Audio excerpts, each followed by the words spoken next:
Well, hello, my friend. Tony Stewart here. And it's kind of been an ongoing theme all day today. Earlier today I was in my Success 911 private Facebook group and we were talking about the vacuum law of prosperity. And I realized that's something that's not really talked about a lot.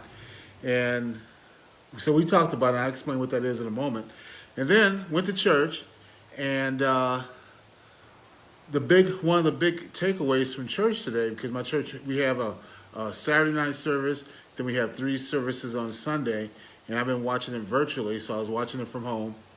And one of the big takeaways was the fact that someone had been raised with some incorrect thinking. And once they kind of came to understanding from what our pastor taught, it really helped them change their life. And that really, again, delves into what's called the vacuum law of prosperity.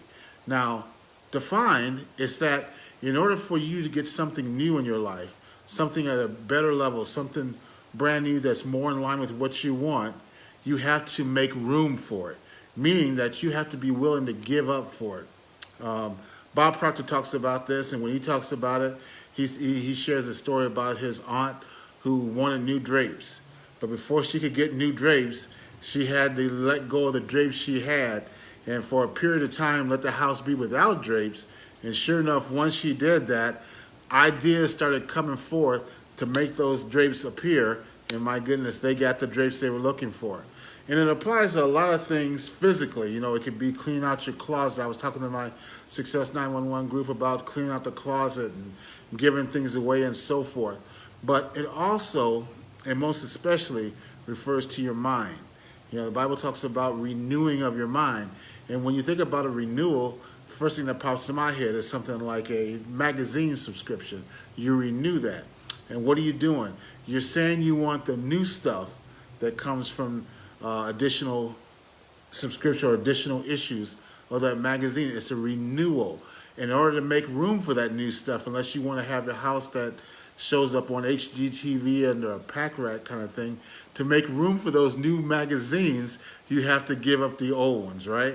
Maybe take it to a half-price books and sell them there or whatever, but you get rid of the old to make room for the new.